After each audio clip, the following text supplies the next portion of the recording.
যদি সংখ্যালঘু মানুহৰ কথা কওঁ মুছলিম মানুহৰ কথা কিয় পাতি আছা কথা পাতি থাকিলে মই কেনেকে কথা পাতিম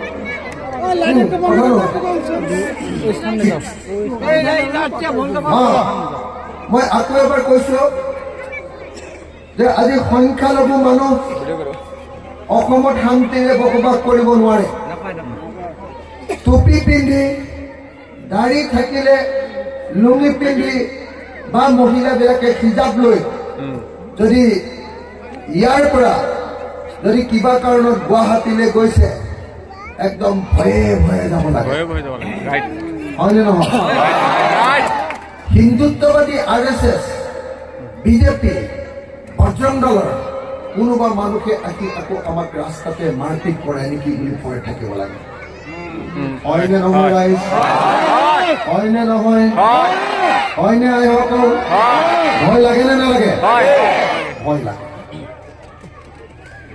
আজি গাঁৱৰ ডেকা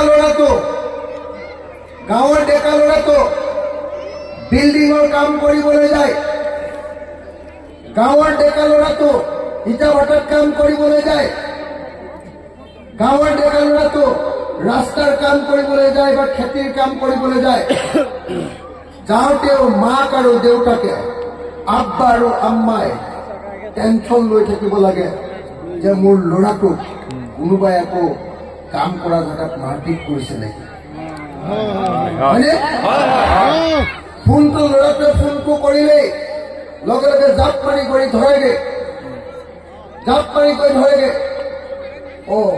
মোৰ সোণটো আমাৰ সোণটো বুলি কয় আমাৰ পিনে মৰমত ল'ৰাটোক সোণটো বুলি কয় আপোনালোকে কি বুলি কয় আপোনালোকে নিজৰ ল'ৰাটোক মৰমত কি বুলি কয় বাবু মোৰ বাবাটোৱে ফোন কৰিছে এই ধৰিবলৈ দে তাৰ কিবা বিপদ হৈছে নে হয়নে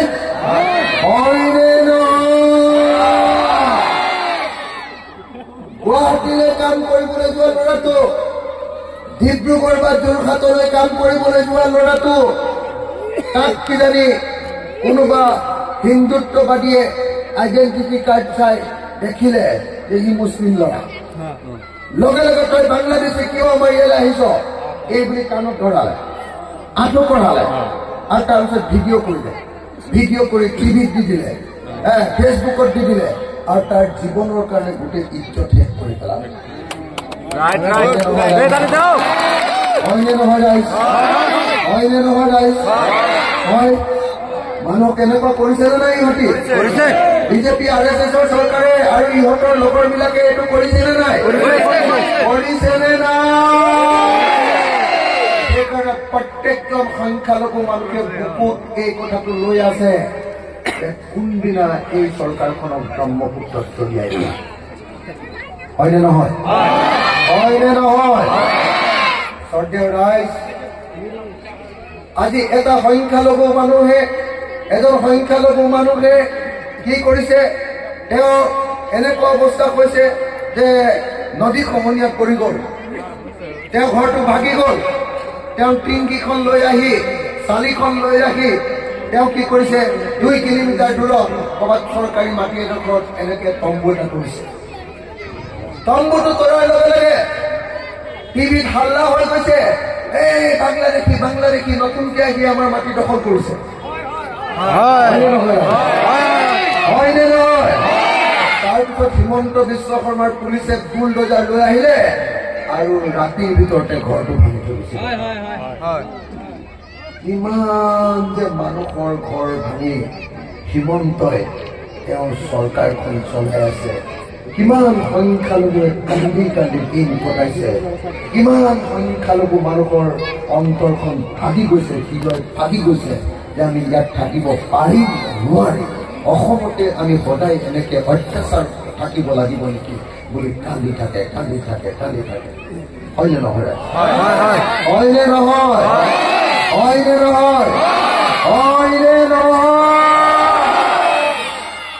মানুহৰ অৱস্থা এতিয়া তেনেকুৱা মানুহৰ অৱস্থা এতিয়া তেনেকুৱা সঁচাকৈ তেনেকুৱা মানুহৰ অৱস্থা এনেকুৱা হৈছে যে আপোনাৰ ঘৰৰ ল'ৰাটোক পুলিচে উঠাই লৈ গ'ল চুৰ কৰা বুলি সন্দেহ কৰি, ডকাইত কৰা বুলি সন্দেহ কৰি বা অন্য কিবা এটা কেছত সন্দেহ কৰি লৈ গ'ল। যদি ল'ৰাটো মুছলিম ল'ৰা হয়, সংখ্যালঘু ল'ৰা হয়, ৰাতি 2টা বজাত খবৰ আহিব যে সি পলাবলৈ চেষ্টা কৰিছিলে পুলিচৰ হাতৰ পৰা, তাক উলিয়াই দিয়া হৈছে। হয়নে নহয়? হয়নে নহয়? বিজেপি চৰকাৰ, হিমন্ত বিশ্ব চৰকাৰৰ গোটেই ইতিহাসটো এইটোৱে হয়নে নহয়? হয়নে নহয়? হয়নে নহয়? সংখ্যালঘুৰ তেজেৰে ৰাঙলী কৰিছেনে নাই হিমন্ত বিশ্ব শৰ্মাৰ হাত? কৰিছেনে নাই? কৰিছেনে নাই? সেইকাৰণে হিমন্ত বিশ্ব শৰ্মাই হ'ল অসমৰ সংখ্যালঘু ৰাইজৰ আটাইতকৈ ডাঙৰ শক্ত। হয়নে নহয়? হয়নে নহয়? আৰু মই কলো হিমন্ত বিশ্ব শৰ্মাৰ আটাইতকৈ ডাঙৰ শক্ত। হয়নে নহয়? 36 বাৰ জেল দিছে বিজেপি চৰকাৰে, 36 বাৰ জেল দিছে। আৰু যিদিনা মই হাতলৈ ৰাখিম, যিদিনা মই চৰকাৰত অংশগ্ৰহণ কৰিম, সেইদিনা মই হিমন্তক কেইবাৰ জেল দিম?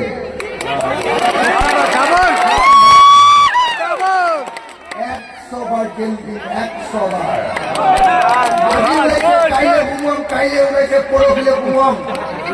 আৰু সোমোৱাৰ পাছত হিমন্তই যেতিয়া কান্দি থাকিব, তেতিয়া মই ফেঞ্চি বজাৰৰ পৰা কেইটামান আপেল কিনিম,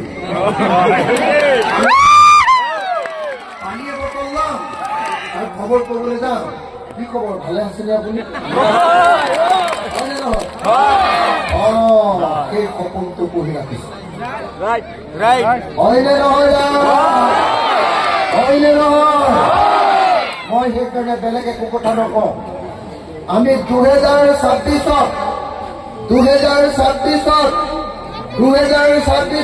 মনত ৰাখিলোঁ, বিজেপি চৰকাৰ, এই চৰকাৰখনে ব্ৰহ্মপুত্ৰত দলিয়াবলৈ শপত লৈছো। আৰু আপোনালোকৰ পৰা সহায় বিচাৰি মই আপোনালোকৰ ওচৰলৈ আহিছো। মই দুটা কথা কওঁ, যদি বিজেপি চৰকাৰক যদি আপোনালোকে সঁচাকে যদি ব্ৰহ্মপুত্ৰত দলিয়াব খোজে, তেতিয়াহ'লে দুটা কাম কৰিব লাগিব আমি। এক, ব্ৰহ্মপুত্ৰত দলিয়াবলৈ ক'লে হিন্দু আৰু মুছলমান একলগ হ'ব লাগিব। হয়নে নহয়?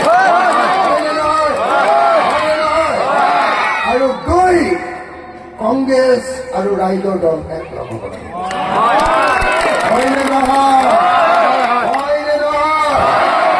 আৰু হিন্দু আৰু মুছলমান যদি একলগ হ'ব লাগে, তেতিয়াহ'লে মুছলমান মানুহবিলাকে মুছলমানৰ পাৰ্টি বদৰুদ্দিন আজমলৰ তলা আৰু চাবিটো এৰি দিব।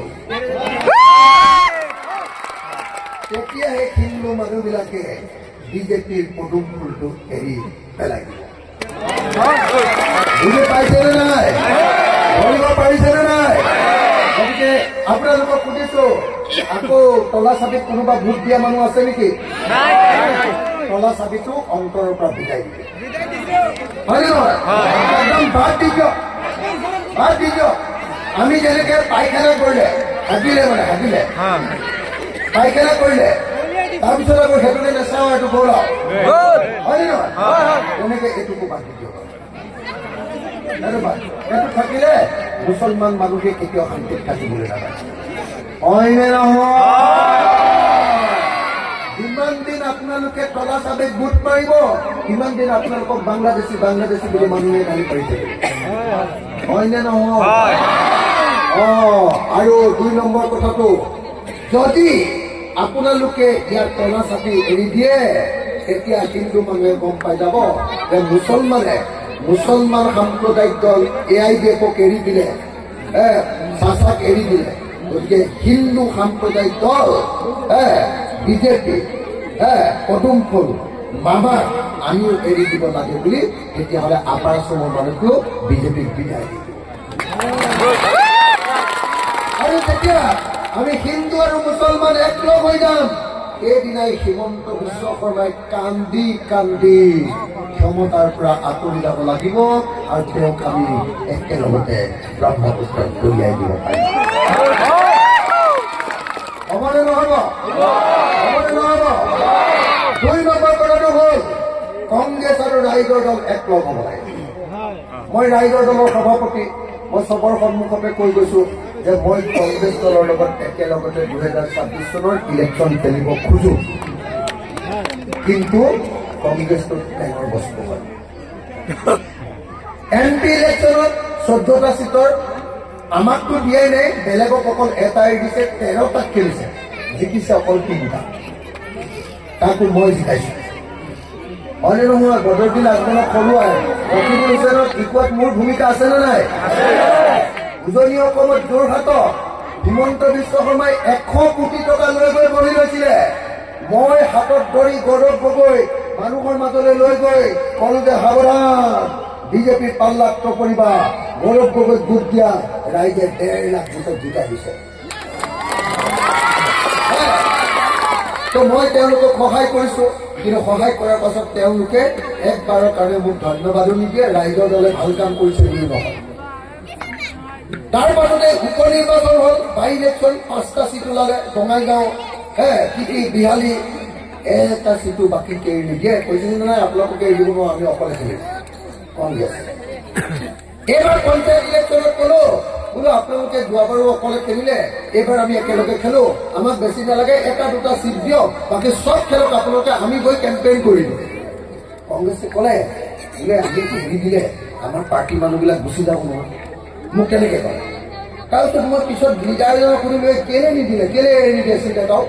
বোলে টিকেট বিক্ৰী কৰিব লাগে ন, টিকেট বিক্ৰী কৰিব লাগে, সেইকাৰণে কংগ্ৰেছৰ লিডাৰকেইটাই এতিয়াও চিট এৰি নিদিয়ে, তেতিয়াহে পকেটলৈ পইচা আহিব, টিকেট বিক্ৰী কৰি পইচা পাব।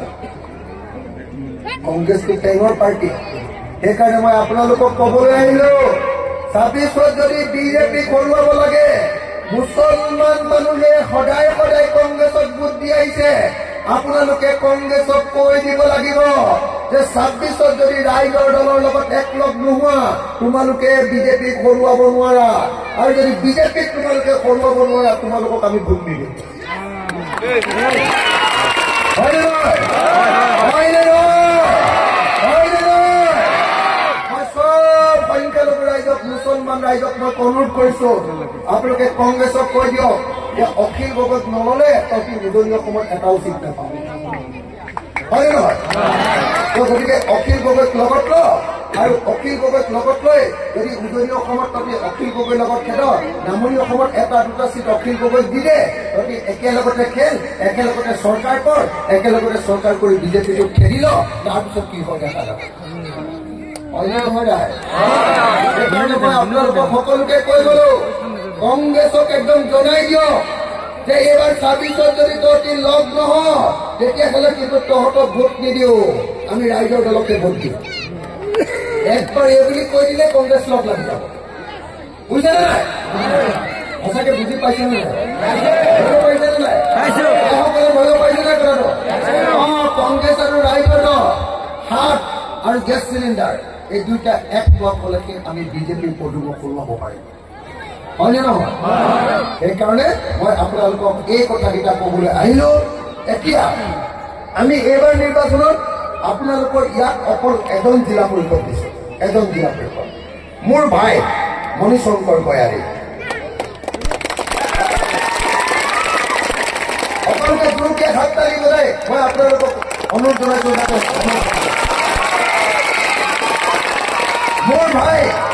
মোৰ ভাই মণিশংকৰক ভোট দিয়া মানে মোকে ভোট দিয়া বুজাব।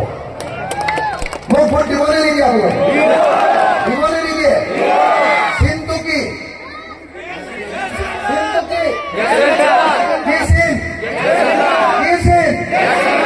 এবাৰ গেছ চিলিণ্ডাৰ চিনত ভোটটো দিবনে? দিবনে নিদিয়ে? দিবনে নিদিয়ে? দিবনে নিদিয়ে? মই সকলোকে মোৰ ভাই মণিশংকৰক ভোটটো দিবলৈ অনুৰোধ কৰিছো। ইয়াত যেতিয়াই উচ্ছেদ হয়, মণিশংকৰ আজি দৌৰ মাৰি আপোনালোকৰ ওচৰলৈ আহে। এইবাৰ যদি উচ্ছেদ কৰিব কোনোবাই খোজে, মণিশংকৰ জিকাৰ পাছত মোক মণিশংকৰে ফোন কৰি দিব, লগে লগে মই আহি আপোনালোকৰ ওচৰত খাৰা হৈ কোনো শক্তিয়ে ইয়াক উচ্ছেদ কৰিব নোৱাৰে, ঘৰ ভাঙিব নোৱাৰে। মই যদি থাকো এতিয়া আপোনালোকক ভয় দেখুৱাইছে ন বিজেপিয়ে, ভয় দেখুৱাইছে ঘৰ ভাঙিম বুলি। মই ইয়াৰ পৰাই হিমন্ত বিশ্ব শৰ্মাক চবে ভিডিঅ' কৰি লওক। মই ইয়াৰ পৰাই হিমন্ত বিশ্ব শৰ্মাক সাৱধান কৰি দিছো, ইয়াৰ পৰাই মই সাৱধান কৰি দিছো, চবে ভিডিঅ' কৰি লওক। এই নিদানপুৰৰ এটা ঘৰতো যদি হিমন্ত বিশ্ব শৰ্মাৰ বুলডোজাৰ লাগে তেতিয়াহ'লে মোৰ গাতেই পুলিচে গুলি মৰা বুলি মই ধৰি লওঁ, আৰু লগে লগে মই ইয়াত আজি হিমন্ত বিশ্ব শৰ্মাক গাড়ী শেষ কৰি দিবৰ কাৰণে যোগান। আপোনালোকে একদম ভয় নকৰিব, একদম ভয় নকৰিব। পদুমৰ ফুলত কেতিয়াও সংখ্যালঘু মুছলিম মানুহে ভোট দিব নোৱাৰে। হয়নে নহয়? হয়নে নহয়? হয়নে নহয়? হয়নে নহয়? গতিকে আপোনালোকক সকলোকে মই লাষ্ট এবাৰ মোৰ ভাই আৰু নিৰ্দলীয় পাৰ্টি উঠিছে নি ইয়াত?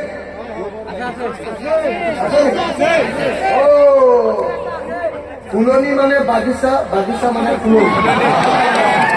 নিৰ্দলীয় মানে বিজেপি, বিজেপি মানে নিৰ্দলীয়। এইবোৰ বেলেগৰ কথালৈ নাচাব, অকল এটাই চাওক যে গেছ চিলিণ্ডাৰ। আমাৰ আপোন মানুহ অখিল গগৈৰ ভাই মণি শংকৰ বৰানী ইয়াত উঠিছে, তাৰ চিনটো গেছ চিলিণ্ডাৰ, তাকে ভোট দিম বুলি আজি শপত লৈ লওক আপোনালোক। হয় নে নহয়? ভোট দিবলৈ নিদিয়ে, ভোট দিবলৈ নিদিয়ে, ভোট দিবলৈ নিদিয়ে। মই আপোনালোকক কথা দি গৈছো, ভোটত জিকাৰ পাছতো মণি শংকৰ আৰু মই আপোনালোকতকে ডাঙৰ মানুহ নহওঁ, সদায় আপোনালোকৰ তলত থাকে দেই। সেইকাৰণে মই আপোনালোকৰ সন্মুখত একেলগতে আমি দুইটাই মূৰ তল কৰি নতশিৰ কৰি আমি কওঁ